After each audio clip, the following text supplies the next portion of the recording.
سلام حبيباتي، ان شاء الله تكونوا كامل بخير وبصحه جيده. انا في نعمه والحمد لله، ربي يدومها عليكم وعليا ان شاء الله. اليوم حبيباتي حنشارك معكم طريقه في تحضير السوب تاع الشوفلور.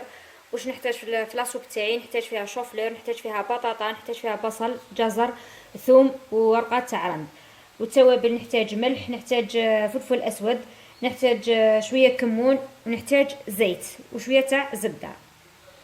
انا نجيب الكوكوطه تاعي، انا هنا الخضره تاعي كامله راني غاسلتها ومنقيتها ومقطعتها.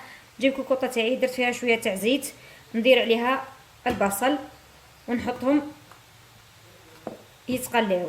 بعد ما يتقلى لي البصل في الزيت هو والثوم، نضيف الخضره الاخرى ونخليهم يتقلاو ونضيف التوابل. انا نحط الكوكوط تاعي على النار باش تتقلى لي البصله ونرجع لكم.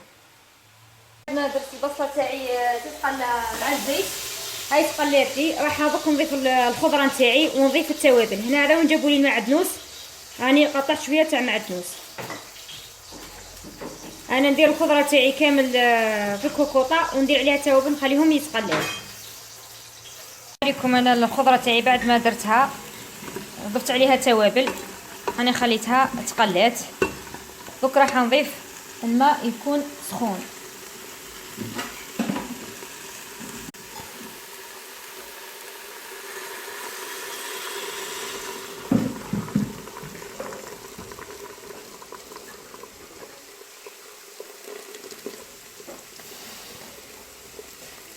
انا نمرق ونخلط الخضره تاعي جيدا ونغلق عليها ونخليها طيب.